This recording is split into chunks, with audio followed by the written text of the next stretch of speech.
श्री गणेशाय नमः। श्री हरि ब्रह्मांड पुराण।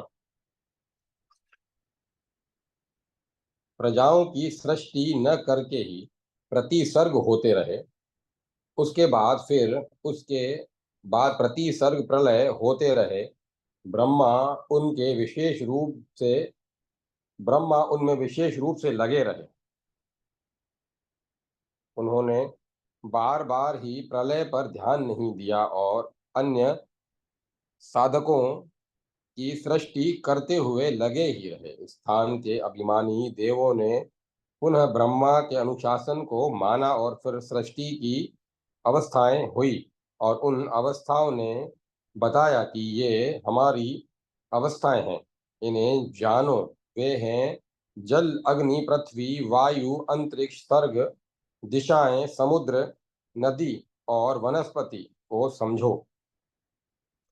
आत्म तत्व वाली औषधियों तथा आत्म तत्व वाले वृक्षों और लताओं को पैदा किया। इस तरह लताएं, काष्ठा, कला, मुहूर्त और दिन और रात की संधियां, सायं, प्रातः तथा अर्धमास, माह का आधा भाग, अमावस्या, फिर मास, फिर अयन, फिर शब्द, 100 वर्ष वाली शताब्दी और युग के सर्जना की।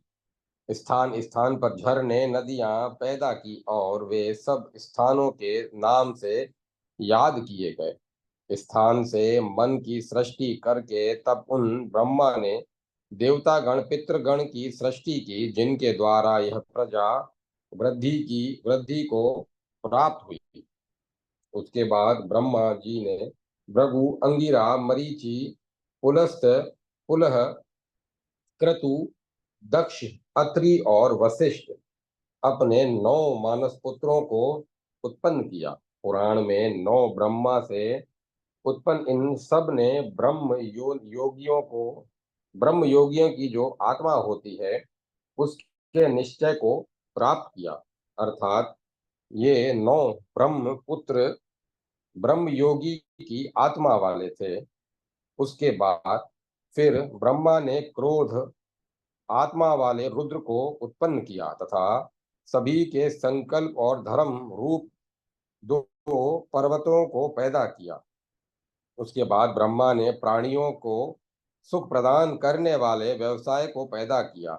यह सब उस ब्रह्मा अव्यक्त अव्यक्त योनि के संकल्प से संकल्प पैदा हुआ। अर्थात अव्यक्त प्रकृति प्रधान है योनि, जिसकी उस ब्रह्मा ने प्रकृति के मन तत्व संकल्प से संकल्प को पैदा किया। अर्थात सभी ऋषियों की सृष्टि ब्रह्मा ने संकल्प से की है तथा संकल्प मन से होता है। इसीलिए उन 9 ऋषियों को ब्रह्मा का मानस पुत्र माना गया है। वे मानस पुत्र इस प्रकार हैं कि ब्रह्मा जी ने अपने प्राण से दक्ष को और आंखों से वाणी वाले मरीचि को उत्पन्न किया और जल ही जिसकी योनि है, ऐसे उन ब्रह्मा के हृदय से भृगु उत्पन्न हुए। फिर सिर से अंगिरा उत्पन्न हुए और उसी प्रकार कान से अत्रि उत्पन्न हुए। महर्षि पुलस्त ब्रह्मा की उदान वायु डकार से पैदा हुए तथा समस्त शरीर में व्याप्त रहने वाली व्यान वायु से पुलस्त्य ऋषि पैदा हुए और समान वायु से वशिष्ठ और अपान वायु से क्रतु पैदा हुए। इस प्रकार के ये ब्रह्मा के 12 श्रेष्ठ पुत्र कहे गए। ब्रह्मा के प्रथम उत्पन्न पुत्र धर्म आदि कहे गए। ये सब धर्मात्मा थे तथा भृगु आदि जो उत्पन्न हुए वे ब्रह्मवादी नहीं थे। वे सब ब्रह्मपुत्र गृहस्थ जाने गए। ये 12 पुत्र ब्राह्मण रुद्र के साथ उत्पन्न हुए। इनमें क्रतु और सनत कुमार ये दोनों ही उधर्वरेतस आजन्म ब्रह्मचारी थे। ये पहले ही सबके पूर्व उत्पन्न हुए थे, अतः ये सभी पूर्वज थे। सप्तम कल्प के व्यतीत होने पर संहार के साधक ये दोनों प्राचीन निश्चित अमस आत्मतेज से आशिप्त होकर संसार में विराजमान थे। वे दोनों महान ओजस्वी अपनी आत्मा से आत्मा के में योग और धर्म को आरोपित कर प्रजा धर्म और काम का व्यवहार करते थे। जैसे वह उत्पन्न हुए उसी प्रकार इस संसार में कुमार इस नाम से कहे गए। उसके अनुसार सनत कुमार यह उनका नाम प्रतिष्ठित हुआ, अर्थात वे सनत कुमार नाम से संसार में प्रसिद्ध हुए। उनके वे वराह वंश दिव्य देवगणों से युक्त क्रियावान और प्रजावान हैं तथा महर्षि की उपाधियों से अलंकृत हैं। उसके बाद अपने प्राण वायु से उत्पन्न वराह सात्विक ऋषियों को देखकर सर्वसमर्थ प्रभु ब्रह्मा ने असुरों पितरों मनुष्यों को उत्पन्न किया। उस समय उन्होंने सुख से ही पितरों को पैदा किया तथा वक्ष स्थल से मनुष्यों को उत्पन्न किया और फिर जंघाओं से राक्षसों का निर्माण किया। फिर ब्रह्मा ने असुरों के लिए रात्रि को उत्पन्न किया और मानुष आत्मा वालों को ज्योत्सना प्रकाश दिन को बनाया तथा फिर देवों के देव ब्रह्मा ने पितरों को अमृत का सृजन किया। उसके बाद मुख्य और अमुख्य देवताओं और असुरों को पैदा किया और फिर मन से मनुष्यों को तथा पितृव्रत पितरों को पैदा किया और विद्युत और अशनि बादलों में बिजली का वज्र और बादलों मेघों और लाल इंद्रधनुष को बनाया। फिर यज्ञ की सिद्धि के लिए ऋग्वेद यजुर्वेद और सामवेद देवत्रयी का निर्माण किया। फिर अब यज्ञ के ऊंचे नीचे भूतों पदार्थों को पैदा किया। ब्रह्मा से 4 प्रकार का प्रजा का स्वर्ग है, वह है देव ऋषि पितृ और मनुष्य। फिर ब्रह्मा ने 5 महाभूतों आकाश वायु अग्नि जल और पृथ्वी को तथा चलने वाले जीवों स्थिर रहने वाले पर्वत वृक्षों यक्षों पिशाचों गंधर्वों और सब स्थानों पर अप्सराओं को पैदा किया। नर किन्नर राक्षस पशु दूध देने वाले पशु मृग सिंह शृगाल रीछ आदि हिंसक पशु और उरग सर्पों को पैदा किया तथा 2 स्थावर जगम थे जिनमें स्थावरों का व्यय नहीं होता था तथा जगम चलने वाले प्राणी व्ययशील थे। कथन का आशय यह है कि स्थिर रहने वाले नदी पर्वत आदि घटना बढ़ना होता है, परंतु त्वरित न होने के कारण पता नहीं चलता, परंतु जगम पदार्थ मनुष्य पशु आदि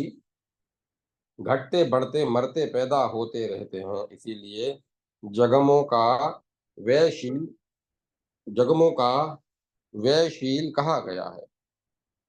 वे जितने भी ब्रह्मा से उत्पन्न किए थे उन सभी के कर्म स्वयंभू ब्रह्मा ने पहले ही निश्चित कर दिए थे। उन्हीं कर्मों को पुनः पुनः प्रतिपादन किया जाता है। हिंसक प्राणी में हिंसा करने का अहिंसक में हिंसा न करने का कोमल स्वभाव वाले प्राणी में मृदु पूर्ण कार्य करने का क्रूर प्राणी में क्रूरतापूर्ण कार्य करने का कार्य पहले ही निश्चित कर दिया था तथा उन प्राणियों के धर्म करणीय कार्य के नियम अधर्म अकरणीय कार्य कृत और अकृत उन्हें क्या करना चाहिए क्या नहीं, यह सब अलग अलग सबको पहले ही उत्पन्न कर दिए थे।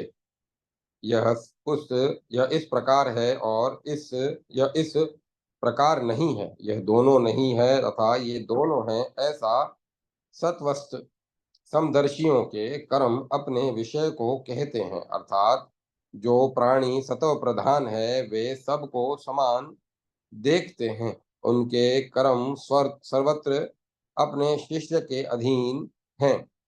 उनके लिए यह ऐसा है, ऐसा नहीं है, दोनों प्रकार नहीं, दोनों प्रकार है, ये संदेहशील विषय तत्वस्थ समदर्शी व्यक्तियों में के विषय में नहीं है। आकाश, वायु, अग्नि, जल और पृथ्वी, इन पांच महाभूतों के नाम और उनके कर्म और उनका अपना विषय सत्वशील प्राणियों को कहते हैं, अर्थात सभी जीवन धारण करने वाले प्राणी इन पांच महाभूतों से ही बने हैं तथा वे ही उनके जीने के साधन हैं। ये पांचों महाभूत दिव्य शब्द से उस महेश्वर ब्रह्मा ने निर्माण किए थे। ये सभी महदादि विशेषांत विकार हैं तथा ये सभी प्राकृत हैं। ये ऋषि संबंधी वैदिक मानव ऋषि आदि जितने भी नाम हैं जो देवों की सृष्टि में आते हैं, ये सभी रात्रि में नहीं उत्पन्न किए जाते, किंतु फिर उनको प्रभु ब्रह्मा ने धारण किया। इस प्रकार स्वयंभू ब्रह्मा ने प्रकृति कारण से समस्त पंच महाभूत संसार की रचना की है। इनमें महतत्व आदि सब विशेष पर्यंत विकृत और प्राकृत दोनों हैं, परंतु प्रकृति केवल प्रकृति केवल प्राकृत है, क्योंकि प्रकृति किसी का विहार नहीं, उसका विकार महतत्व है, जिसे वृद्धि कहा गया है। महतत्व से अहंकार पैदा होगा, अतः महतत्व अहंकार की प्रकृति और प्रकृति का विकार है, क्योंकि प्रकृति से पैदा हुआ है, और जिस प्रकार उसी प्रकार महतत्व से पैदा होने वाले आकाश, वायु, अग्नि, जल और पृथ्वी सब परस्पर किसी की प्रकृति और किसी की विकृति है। ये सभी महतत्व के विकार हैं तथा फिर सभी एक दूसरे के प्रकार और विकार हैं, क्योंकि ये सभी एक दूसरे से पैदा हुए हैं। जैसे आकाश से वायु, वायु से अग्नि, अग्नि से जल और जल से पृथ्वी, इस प्रकार सभी एक दूसरे की प्रकृति विकृति है। सूर्य चंद्र की प्रभा और ग्रह नक्षत्रों से मंडित हजारों नदियों, समुद्रों, पर्वतों और उनके प्र, अनेक प्रकार के रम्य नगरों तथा जनपदों से घिरा हुआ यह संसार है। इस ब्रह्मंड में सब कुछ जानने वाले अव्यक्त ब्रह्मा विचरण करते हैं। यह अव्यक्त बीज ब्रह्म की प्रकृति है। इस अव्यक्त बीज से ही यह समस्त प्रपंच निर्मित है और उसके ही अनुग्रह में स्थित है, अर्थात उस अव्यक्त बीज प्रकृति की कृपा में ही सब कुछ स्थित है, अर्थात उसी की कृपा से यह ब्रह्मांड संचालित है।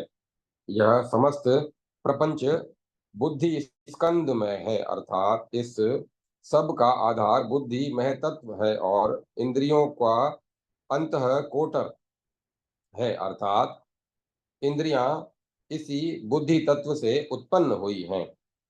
यह लोक महाभूतों के प्रकाश वाला है। इसमें जो प्रकाश है वह सब आकाश, वायु, अग्नि, जल और पृथ्वी, इन पंच महाभूतों का ही है तथा यह विशेषों द्वारा ही पत्रों वाला हुआ है, अर्थात इन पंच तत्वों से ही यह लोक फल फूल रहा है। यहाँ विशेष प्रकृति को अथवा ब्रह्मा ईश्वर को माना जा सकता है। धर्म और अधर्म इस लोक के सुंदर पुष्प हैं और सुख और दुख इस संसार वृक्ष के फल हैं।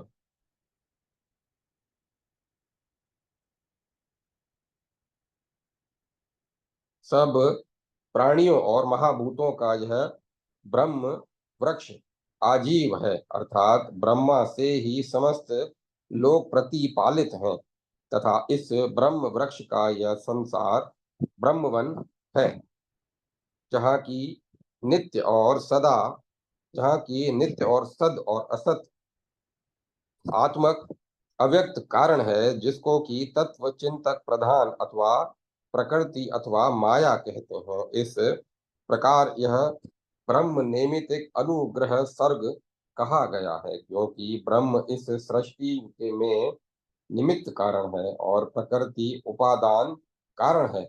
ब्रह्म की कृपा से ही प्रकृति से यह संसार पैदा हुआ है। ब्रह्म के प्राकृत तीन सर्ग बुद्धि पूर्वक नहीं है। मुख्यादि छह सर्ग तो वैकृत हैं तथा वे बुद्धि पूर्वक हैं। ये सब ब्रह्मा की विकल्पता से एक दूसरे में प्रवृत्त होते हैं। इस प्रकार ये सब प्राकृत सर्ग हैं और वेकृत नौ सर्ग हैं। ये सभी सर्ग परस्पर कारण कार्य भाव से उत्पन्न हुए तथा इनमें सब परस्पर कारण है, ऐसा विद्वानों ने कहा है। उस ब्रह्मा के सिर वेद हैं।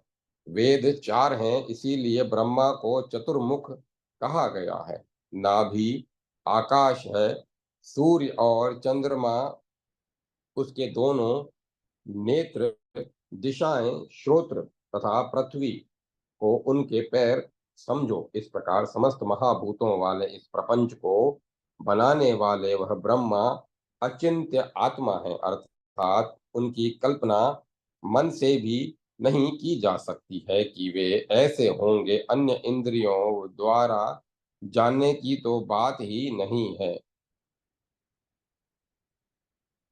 इन ब्रह्मा जी के मुख से ब्राह्मण पैदा हुए।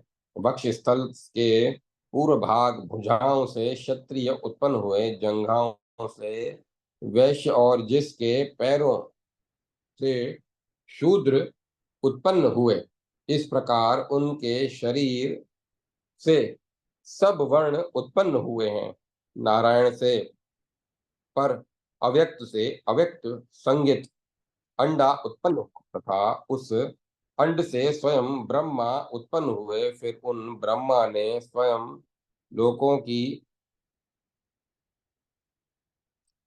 लोकों को पैदा किया।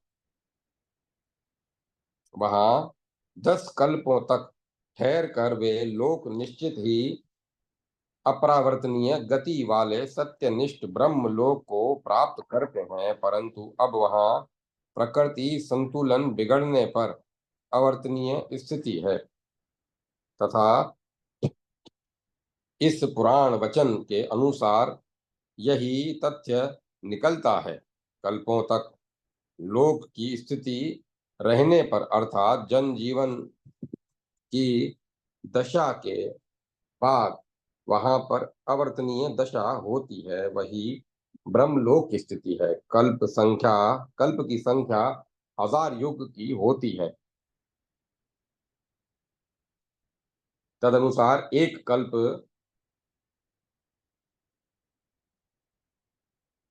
43,243 वर्ष होते हैं।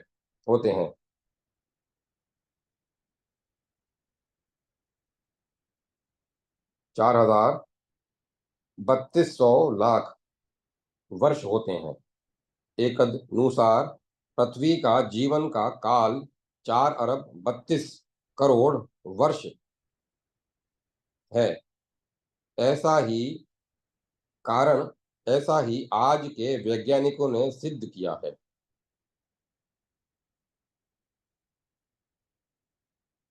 कुछ अंतर के साथ पृथ्वी की आयु का पुराण वर्णित काल और वैज्ञानिक काल प्राय समान ही है। इससे पुराण वर्णन की वैज्ञानिकता सिद्ध होती है। आधिपत्य के बिना वे सब लोक और ऐश्वर्य से तो यह उस ब्रह्म के समान और प्रकार रूप और विषय से ब्रह्म के समान स्थित रहते हैं, अर्थात 10 कल्प की सृष्टि के बाद सब कुछ ब्रह्म में लीन हो जाता है, तब समस्त स्थावर जगम भूत तत्व अर्थात समस्त लोग उस ब्रह्मलोक को प्राप्त करते हैं जहाँ की उथल पुथल की स्थिति होती है। वहाँ वे सब लोक तत्व अपने में संयत होकर प्रीति पूर्वक अवस्थित रहते हैं तथा अवश्य होने वाले अर्थ से स्वयं प्रकृति की अवस्था का विस्तार करते हैं, अर्थात वे सभी लोक महतत्व अहंकार पंच तन मात्राएं एकादशोन्द्रियों दशोन्द्रियां और पंच महाभूत प्राकृत अवस्था से संयुक्त होते हैं, अर्थात प्रकृति में लीन हो जाते हैं। जब ये जीव ब्रह्मलोक में जाते हैं तो ब्रह्म ही हो जाते हैं। जब ये जीव ब्रह्मलोक में जाते हैं तो ब्रह्म ही हो जाते हैं। वे ब्रह्म के साथ मोक्ष को प्राप्त कर लेते हैं। फिर जो स्वयं प्रकृति से मिल जाते हैं वे सब अवश्य होने वाली सृष्टि के उद्देश्य से अनेकत्व को प्राप्त करते हैं।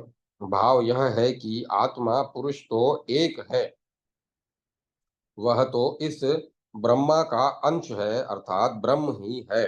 परंतु जब वही पुरुष जब प्रकृति से संबद्ध होता है तब अनेकों शरीरों के रूप के अनेकत्व को प्राप्त हो जाता है। उस समय देवों की भी ऐसी दशा हो जाती है जैसे जानबूझकर बहाना करने वाली होती है। वे उस समय जैसे सोए हुए भी जागते रहते हैं, उसी प्रकार उस समय उन मुक्त पुरुषों के मन में उस समय के संबंध वाले अनेक होने का ज्ञान जग जाता है, जो उन प्रकाश युक्त अग्नि युक्त अर्थात आत्मा युक्त शरीरधारियों के भेदों का ज्ञान प्रलयों से होता है, अर्थात जब आत्मा इस शरीर को छोड़कर जाती है तभी ज्ञान होता है अपने धर्म में स्थित उन ब्रह्मलोक के निवासी, परंतु प्रलय काल में अनेकत्व से रहित महापुरुषों को जब प्रकृति के रहस्य का ज्ञान हो जाता है तब कारण और कार्य की सृष्टि होने लगती है।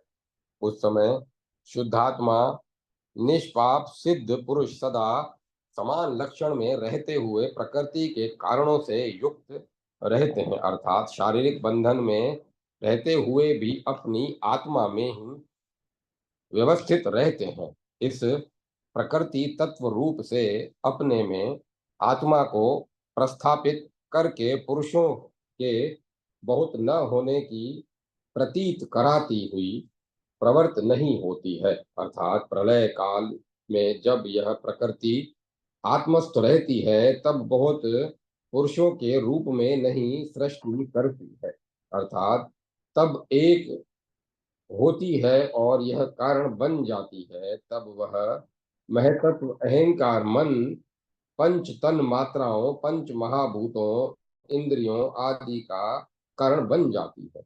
जो योग में लगे हुए तत्वदर्शी पुरुष हैं वे सृष्टि काल में प्रकृति के संयोग में रहते हैं। प्रलय काल में जब आत्मस्थ हो जाते हैं तो फिर पुनः स्वर्ग काल में ही में वे हो जाते हैं, अर्थात फिर उन पर प्रकृति का मार नहीं पड़ता। तब वहाँ आत्मा का एक उपवर्ग हो जाता है, अर्थात सृष्टि काल में उनकी शांत अग्नि की ज्वाला में समान पुनः ज्वाला के समान पुनः उत्पत्ति नहीं होती। उसके बाद वे महापुरुष त्रिलोक्य से बाहर महलोक में चले जाते हैं। इस प्रकार उन आनंद युक्त आत्मा वाले महापुरुषों के त्रिलोक्य से चले जाने पर जिनके साथ जिन्होंने महलोक को नहीं प्राप्त किया है वे कल्पदाह उपस्थित होने पर महरलोक में ही शरीर धारण कर निवास करते हैं, अर्थात जिन्होंने उतना अच्छा पुण्य नहीं किया कि वे इन्होंने उतना अच्छा पुण्य नहीं किया कि वे महरलोक से ऊपर जा सकें, तो वे कल्पदाह प्रलय काल में महा महरलोक में ही शरीर धारण कर निवास करते हैं। प्रलय काल में गंधर्व आदि और पिशाच तथा मनुष्य, ब्राह्मण आदि पशुगण, पक्षीगण एवं स्थावर, नदी, पर्वत, वृक्ष आदि, जमीन पर रेंगने वाले सर्प, छिपकली आदि उन सब आदि सब उन पृथ्वी तलवासियों में स्थित रहने पर इस पृथ्वी पर जिस सूर्य की हजारों किरणें हैं, वे सूर्य विनिष्ट हो जाते हैं। सूर्य का गोला फट जाता है, तब वे सूर्य की 7 रश्मियां अलग अलग हो जाती हैं और उन सब का एक एक सूर्य बनकर 7 सूर्य हो जाते हैं, और फिर क्रम से 100 सूर्य होकर 700 सूर्य को जाते हैं, और फिर वे सैकड़ों सूर्य तीनों लोकों को जला देते हैं, तथा वे सैकड़ों सूर्य जीवों, मनुष्य पशु आदि जगम जीवों, पेड़ पौधे, नदी पर्वत आदि स्थावर पदार्थों, नदियों पर्वतों सबको जला देते हैं, क्योंकि सूखा होने पर पहले से ही वर्षा न होने के कारण वे सब जैसे तैसे पूरी तरह तापित हो जाते हैं। जब नदियां पर्वत आदि करोड़ों डिग्री ताप से प्रतिपादित होंगे, तब क्या होगा, यह तो विज्ञान का ही विषय है। तब वे स्थावर और जगम जड़ चेतन पदार्थ और उनके धर्म अधर्म आदि निश्चित ही विवश होकर सूर्य की किरणों से निर्दग्ध हो जाते हैं, पूर्णतः जल जाते हैं। तब से तब वे सब जले हुए शरीर वाले युग के बीतने पर भूत पाप हो जाते हैं, अर्थात उनके सब पाप धुल जाते हैं और ख्याताताप जले हुए पदार्थ शुभ बंधन से विनिर्मुक्त हो जाते हैं। उसके बाद वे मनुष्य तुल्य रूप वाले मनुष्यों द्वारा सिद्ध हो हो जाते हैं, अर्थात जहाँ जो जैसे पहले थे वैसे ही फिर उत्पन्न हो जाते हैं, अर्थात पर्वत पर्वत के रूप में, नदियां नदियों के रूप में, तथा जिस पृथ्वी तल पर पहले जैसे जीव पैदा हुए थे वे सब जैसे रूप बदलते रहे उसी तरह फिर पैदा हो जाते हैं।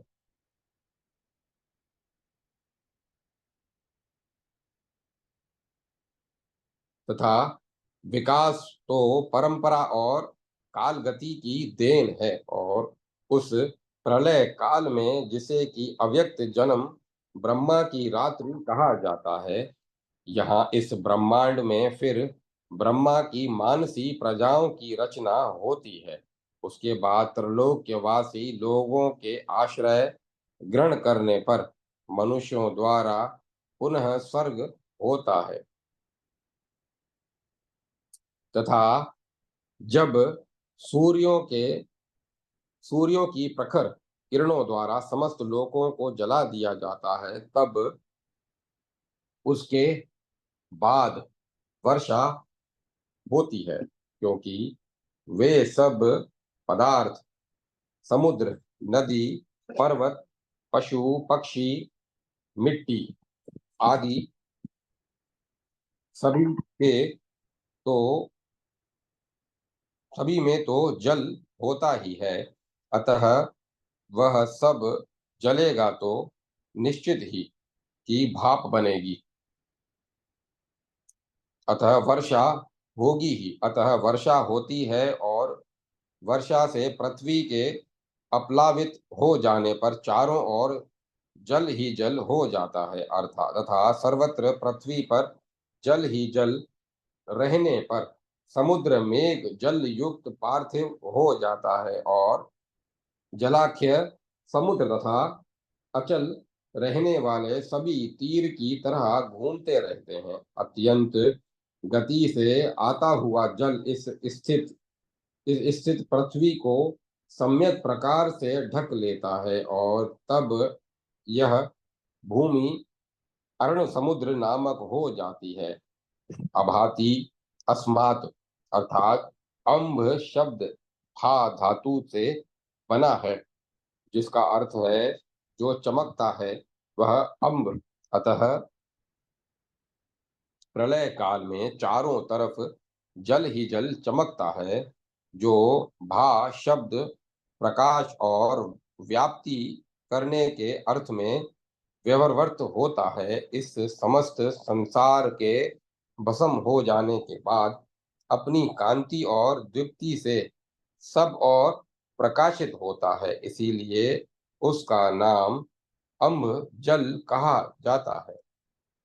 यही जल को आरंभ यही जल को अम्ब कहने का कारण है।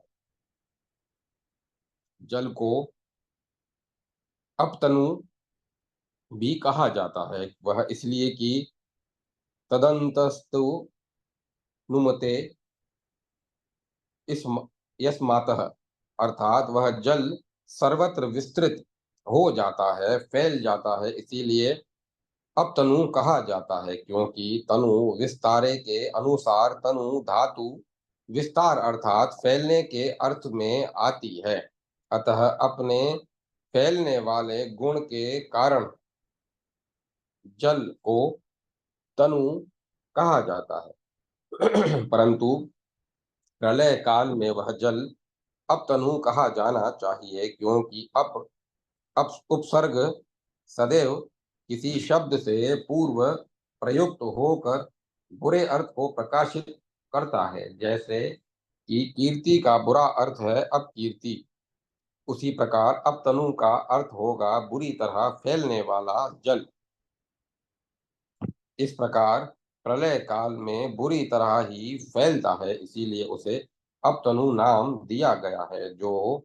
नाम जो नाम देना इस पुराण का एक विशेष रहस्य है।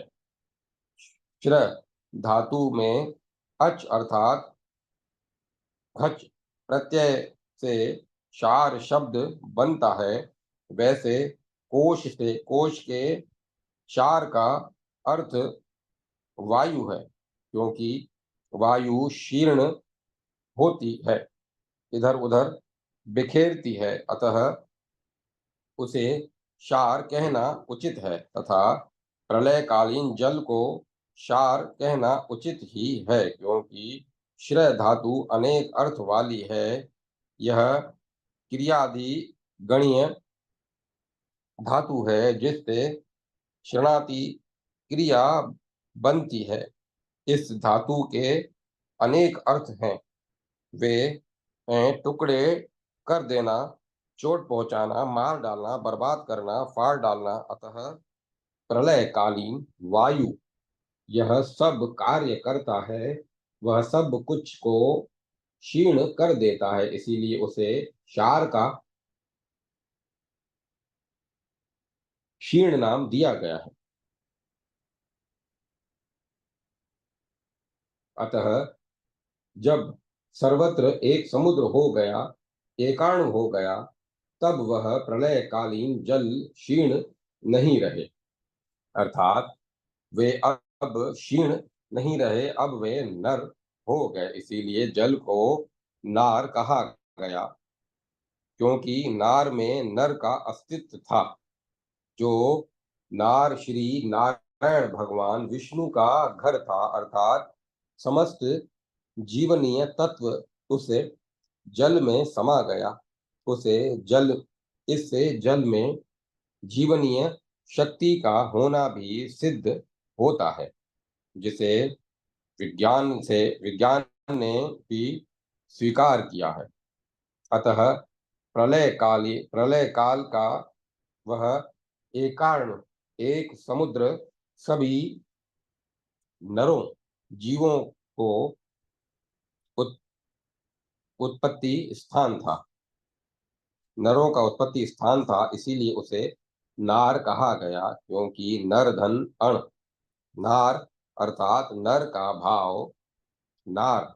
इस प्रकार समस्त पृथ्वी पर एक ही समुद्र हो गया।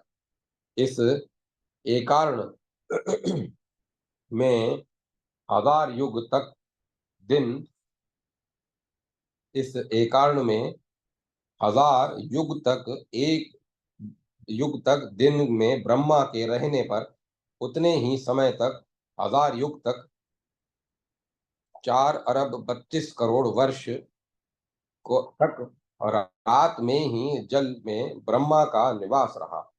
उसके बाद अग्नि द्वारा नष्ट किए गए पृथ्वी तल पर व्याप्त जल में वायु के पूरे शांत होने पर चारों तरफ कुछ भी दिखाई न देने वाले घोर अंधकार में ब्रह्मा के अधिष्ठित पुरुष ने इस संसार के विभाग करने की इच्छा की। उसके बाद जड़ चेतन पदार्थों के नष्ट जल वाले एकार्ण में तब वह ब्रह्म सहस्त्राक्ष, हजारों आंख वाले, और सहस्त्रापात, हजारों पैर वाले होते हैं।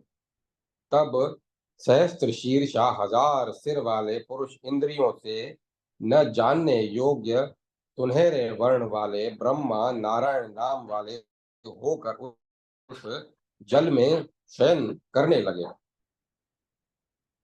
भाव यह है कि वही ब्रह्मांड रचयिता ब्रह्मा जो एक ही है, यही पुरुष कहा गया, क्योंकि पूरा शेते इति पुरुष पहले शयन करने के कारण वह पुरुष कहा गया। 1000 नेत्र और 1000 पैर और 1000 सिर तो उस सर्वत्र दृष्टा, सर्वत्र गामी और सर्वज्ञ होने के प्रतीक हैं। वही ब्रह्मा एक समुद्र में शयन करने के नारायण जल का घर कहे गए।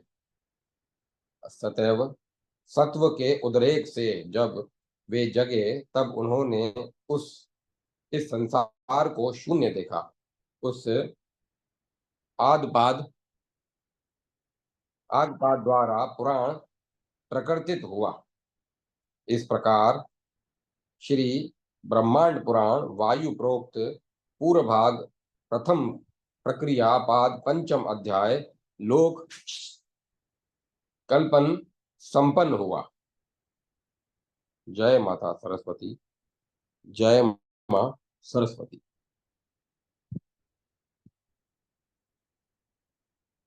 श्री ब्रह्मांड पुराण पूर्व भाग द्वितीय अनुषंग पाद अध्याय 6 कल्प कल्प मनवंतर व्याख्यान वर्णन। सुत जी बोले कि इस प्रकार मैंने प्रथम पाद प्रकृति के लिए वर्णन किया है, उसे सुनकर बहुत ही प्रसन्न चित्त काश्यप संशय को प्राप्त हो जाते हैं। तब सुत जी से आराधना करके दूसरी कथा कहने को कहा और कहा कि यहाँ से लेकर आगे कल्प का ज्ञान और प्रतिसंधि देखी जाती है।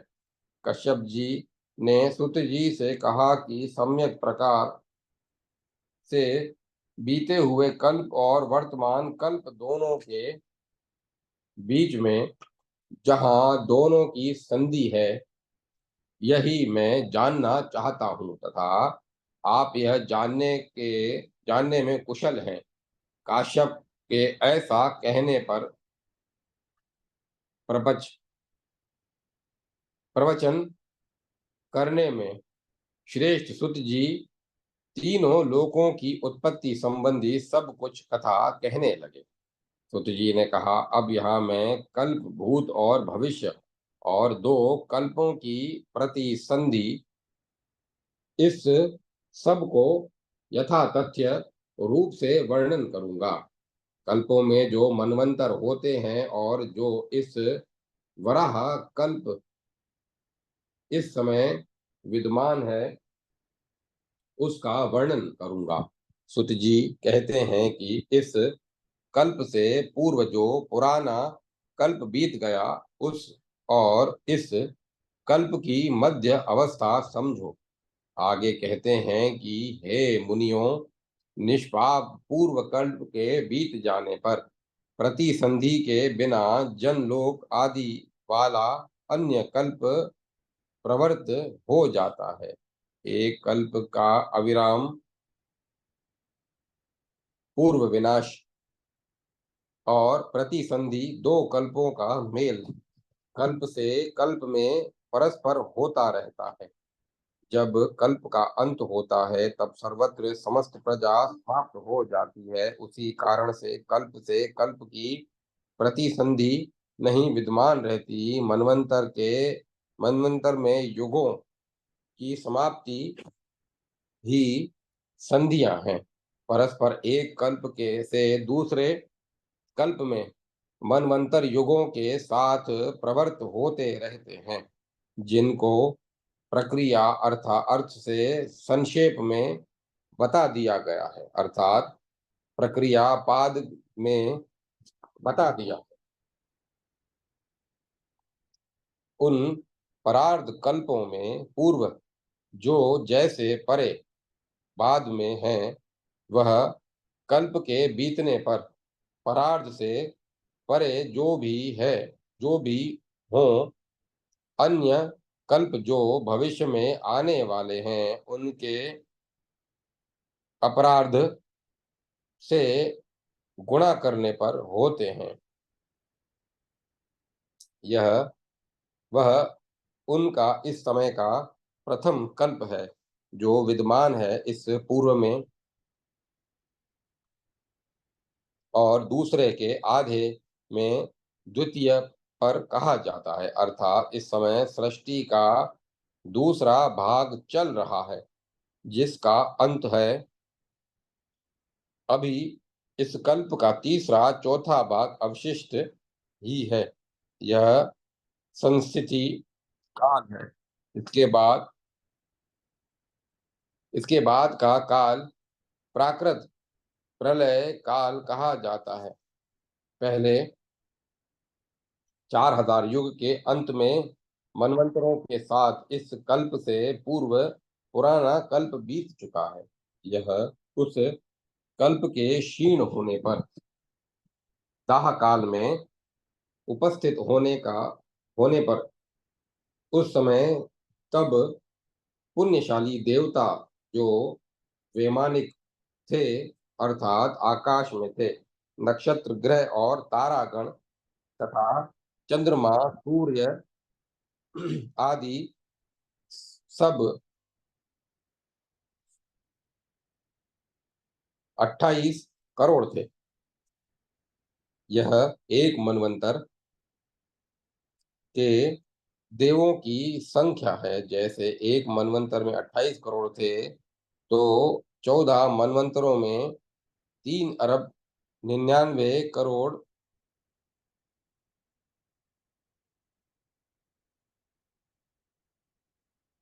3 अरब 92 करोड़ देवता हुए। इस पहले बीते हुए कल्प में जो आकाशचारी देव थे उनकी संख्या 78,000 कही गई है।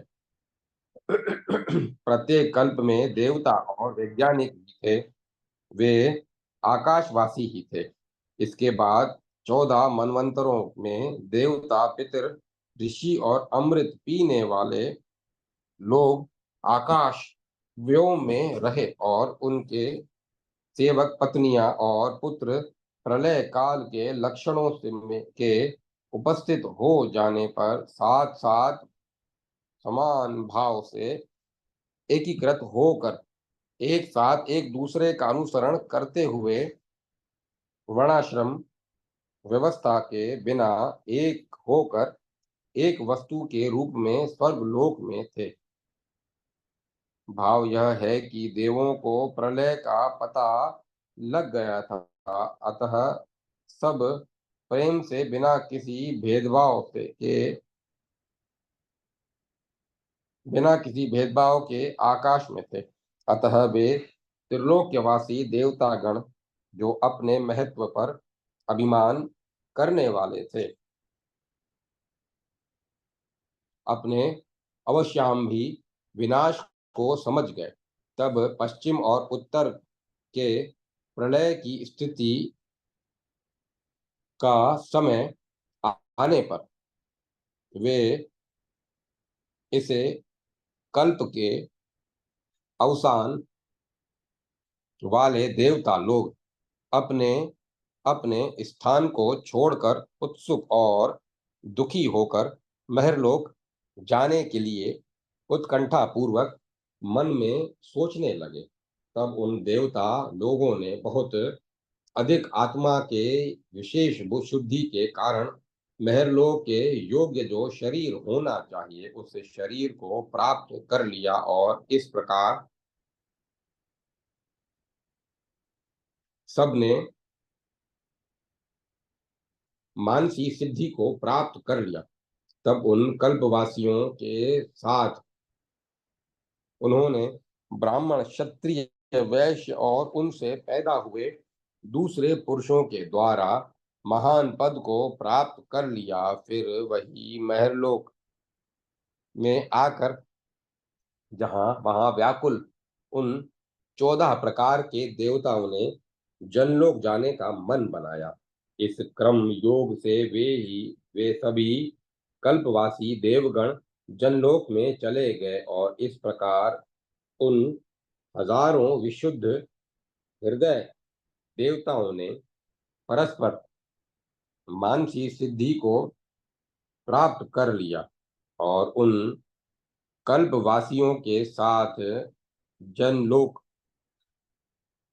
को प्राप्त कर लिया। वहां उस जनलोक में 10 कल्प तक स्थित रहकर वे फिर सत्यलोक को चले गए और वहां ब्रह्म लोक में जाकर जैसी गति को प्राप्त हो जाते हैं, जहां फिर कभी लौटते नहीं हैं, वहां ब्रह्म लोक में आधिपत्य को प्राप्त नहीं कर पाते, परंतु ऐश्वर्य के रूप और विषय में उन ब्रह्म के समान हो जाते हैं। वायु पुराण में आधिपत्यम विमाने विमाने के स्थान पर आधिपत्यम विदाम वेते पाठ है, जो अधिक शुद्ध है। अतः यहाँ भी यही उचित है। वहां ब्रह्मलोक वे देवता लोक ब्रह्म के साथ ब्रह्मानंद को प्राप्त कर जन्म मृत्यु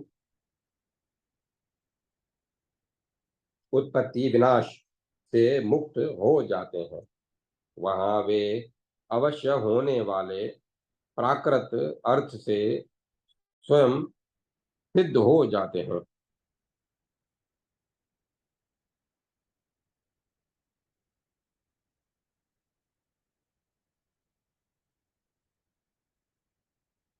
अर्थ से स्वयं बद्ध हो जाते हैं, अर्थात स्वयं और अवश्य होने वाले अर्थ से संबद्ध होकर तब मान अर्चना आदि उस समय होने वाले भावों से भावित हो जाते हैं। जिस प्रकार सोए हुए व्यक्ति को बुद्धि पूर्वक बोध रहता है, इसीलिए उसी प्रकार आनंद बदल जाता है। उनकी सेवा होने पर उन अनेकों के रूप में दिखाई देने वाले समाप्त अधिकार वाले अपने अपने धर्म में स्थित ब्रह्मलोक निवासियों के तुल्य लक्षण वाली आत्माएं सिद्ध और शुद्ध होकर प्रकृति के गुणों से युक्त होकर अपनी अपनी आत्मा में ही व्यवस्थित हो जाती है। फिर ये प्रकृति उस आत्मा को अपने रूप में रूप से दिखाई देने वाला बनाकर अनेक पुरुषों के रूप में प्रतीत कराने में प्रवृत्त हो जाती है। भाव यह है कि आत्मा प्रकृति तत्व में मिलकर देहधारी जीवों के रूप में अनेकत्व में बदल जाती है, अर्थात फिर जीवों की सृष्टि हो जाती है। इसमें वैज्ञानिक रहस्य है। इस प्रकार पुरुष और प्रकृति के संयोग से में पुनः सर्ग के लागू हो जाने पर साकार आत्मा वाले मुक्त तत्वदर्शियों की ज्ञेय प्रकृति ही होती है, अर्थात प्रकृति ही उस आत्मा को सब कुछ करने का ज्ञान प्रदान करती है, क्योंकि बुद्धि मन अहंकार और सभी इंद्रियां तो प्रकृति ही हैं, प्रकृति है। उनके बिना पुरुष तो बिल्कुल बेकार है। पुरुष जो भी करता है भोगता है, और वह सब प्रकृति के मध्य से ही है। वहाँ सृष्टि हो जाने पर अथवा कारण में उपस्थित होने पर योगी तत्वदर्शी युक्त आवागमन से रहित पुरुषों की इस प्राकृत संयोग के समय ही भी शांत अग्नि ज्वाला के समान फिर दोबारा कभी उत्पत्ति नहीं होती। इसके बाद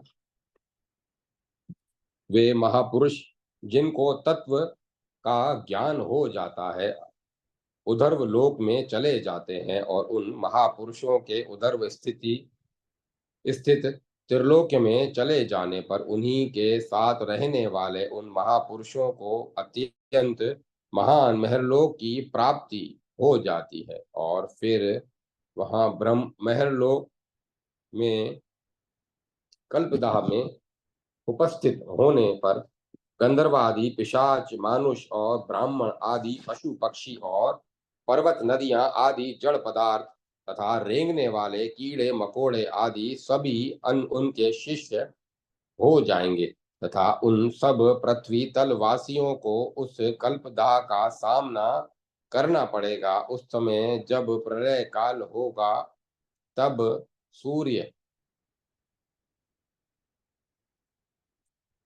की जो हजारों किरणें चमकने लगेंगी, और जो सूर्य की 7 रश्मियां हैं वे सब एक एक सूर्य बन जाएंगी, और फिर हजारों किरणों वाले 7 सूर्य उठते हुए तीनों लोकों को निश्चित ही जला देंगे। उसमें स्थित चेतन जड़ नदियां और सब पर्वत सब पहले वर्षा न होने से सूर्य की प्रचंड धूप से धूपिल होकर विवश हो सूर्य की किरणों द्वारा जला दिए जाते हैं। तब चेतन और जड़ पदार्थ दूसरे युग में अपने अपने धर्म वाले होकर जले हुए शरीर वाले होकर धूत पाप निष्पाप हो जाते हैं। अपने ख्यात तप के उन जले शरीरों से उनका संबंध बना ही रहता है, तथा उसके बाद फिर वे लोग अपने अपने पूर्व रूपों के तुल्य रूपों को प्राप्त करते हैं, अर्थात दूसरे युग में जड़ चेतन पशु पक्षी नर वानर नदी पर्वत सब उसी प्रकार में उत्पन्न होते हैं। यह भाव है, यह प्रलय काल है। उस प्रलय काल में वे सब जड़ चेतन पदार्थ अव्यक्त जन्मा होकर भी अव्यक्त जन्मा ब्रह्मा की रात्रि को वहां रहकर बिताते हैं। पुनः सृष्टि काल में ब्रह्मा के मानस पुत्र के रूप में उत्पन्न होते हैं। अब प्रलय की स्थिति को पुनः बताते हैं। कहते हैं कि जब 7 सूर्यों की किरणें प्रचंड धूप से जनलोक में जनलोक के त्रिलोकवासियों पृथ्वी स्वर्ग और पाताल के निवासियों को जला देती है, तब पृथ्वी पर कुछ भी नहीं रहता। पृथ्वी विभज विजन जीवनहीन हो जाती है। उस समय पृथ्वी पर वर्षा से जल ही जल हो जाता है। सब आवास स्थान नष्ट हो जाते हैं। तब समुद्र मेघ और जल और पृथ्वी तथा उस पर पैदा होने वाले सभी जलमग्न हो जाते हैं। सभी जलमग्न हो एक जल नाम से जाने जाते हैं। तब पृथ्वी पर चारों ओर आती हुई गति वाला जल ही जल होता है। तब इस समस्त भूमंडल को जल पूरी तरह से आप्लावित कर अर्णव अर्णव नामक हो जाता है। उस समय जो जल की स्थिति है, उसी के कारण उस इस जल को अम्भ कहा जाता है, क्योंकि अभाति यस्मात् अर्थात जिससे सब कुछ प्रकाशित होता है, जिसमें अपना प्रकाश है, जो अपने व्यापक गुण तथा दीप्ति दीप्ति गुण के कारण चारों ओर फैला रहता है। इसी गुण के कारण जल को अम्भ कहते हैं, क्योंकि भा धातु का अर्थ है व्याप्त होना और प्रकाशित होना। अतः जल का सर्वत्र फैलना और प्रकाश करना एक गुण है। इसी गुण के कारण इसे अम्ब कहा गया है। वह अम्ब जल पृथ्वी को चारों ओर से विस्तृत करता है। इसीलिए तनु विस्तारे अर्थ से में धनु तनु धातु से बना तनु शब्द जल के अर्थ में प्रयुक्त होता है, अर्थात चारों ओर विस्तार करने के कारण जल को तनु कहा जाता है। तनु धातु का अर्थ है विस्तार करना। अतः तनु धातु से बने तनु शब्द का अर्थ हुआ विस्तार करने वाला, क्योंकि जल पृथ्वी का विस्तार करता है, इसीलिए जल को तनु कहा गया है। श्र धातु में कत प्रत्यय से क्षीण शब्द हो बना, वैसे इसका अर्थ क्षीण करना है,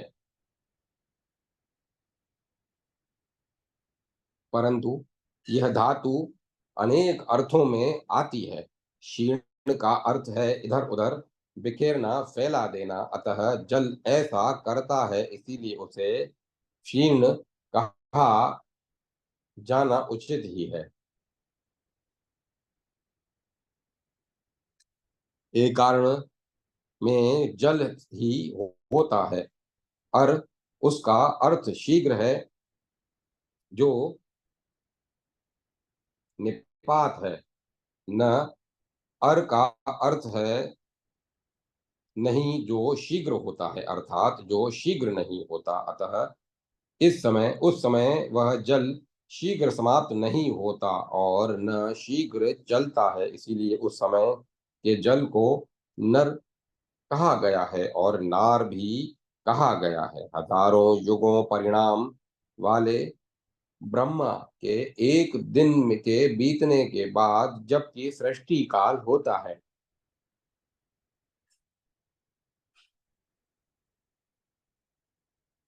उस सृष्टि काल को ब्रह्मा का एक दिन कहा जाता है। उस समय दिन के बीत जाने के बाद रात्रि काल में सर्वत्र जल की स्थिति में ब्रह्मा की रात्रि उतने ही काल की होती है, अर्थात ब्रह्मा का एक दिन जबकि सृष्टि रहती है, वह जितनी अवधि का होता है, उतनी ही अवधि की ब्रह्मा की रात्रि अर्थात प्रलय की अवधि होती है। तब उस रात्रि काल में पृथ्वी जल में अग्नि के नष्ट हो जाने पर जहाँ वायु भी शांत हो गई है, उस अंधकार में यह जहाँ सर्वत्र कुछ भी नहीं देखा जा सकता था, वहां उस स्थिति में युगों तक ब्रह्मा ने रात्रि में शयन किया। तब जिसमें समस्त जड़ चेतन पदार्थ नष्ट हो गए, उस सर्वत्र एक समुद्र रूप एकारण में स्थिति ब्रह्मा की पुनः लोकों के विभाग करने की इच्छा हुई। तब केवल इच्छा मात्र से ही वे ब्रह्मा सहस्त्राक्ष हजारों आंख वाले और सहस्त्रपाद हजारों पैरों वाले और सहस्त्रा शीर्षा हजारों सिरों वाले रुकुम वर्ण वाले और इंद्रियों से भी न जानने योग्य हो गए तथा नर नार में इनका शयन था, अतः उनका नाम नारायण हो गया, जिसका अर्थ है नार जल है, घर जिनका वे नारायण कहे गए। इस निम्न श्लोक को उन नारायण के प्रति उदाहरत करते हैं। नारायण के संबंध में उपर्युक्त श्लोक को कहा गया है कि जल का नर और तनु नाम है। उस जल में वे नाभि तक डूबे हुए रहते हैं, इसीलिए वे नारायण कहे जाते हैं। वे ही सहस्त्र शीर्षा सुन्ना सहस्त्र पाद सहस्त्र चक्षु सहस्त्र वदन सहस्त्र कृत सहस्त्र बाहु प्रथम प्रजापति त्रयमय और पुरुष कहे जाते हैं। यही महापुरुष आदित्य वर्ण भुवनाथ भुवन का बालक पूर्व आदि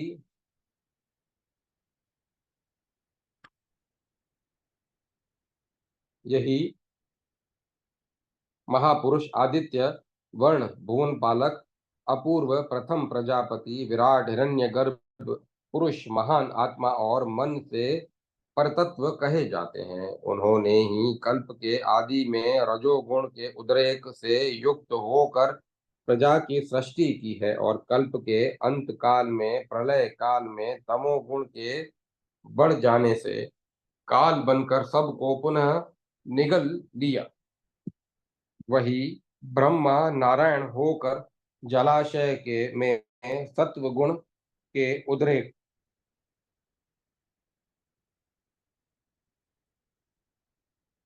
बढ़ने पर स्वयं तीन लोकों पाताल मध्यलोक और स्वर्गलोक का विभाजन करके उनके पालक और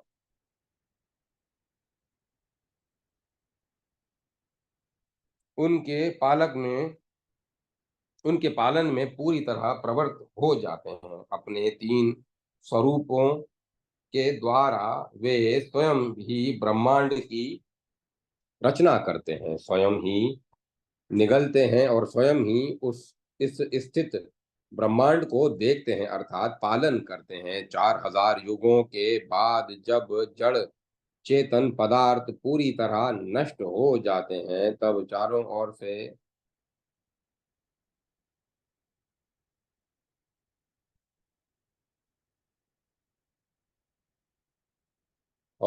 ओर से जल ही जल दिखाई देता है। तब ब्रह्मा नारायण के नाम से भवसागर में स्वयं प्रकाशित होते हैं।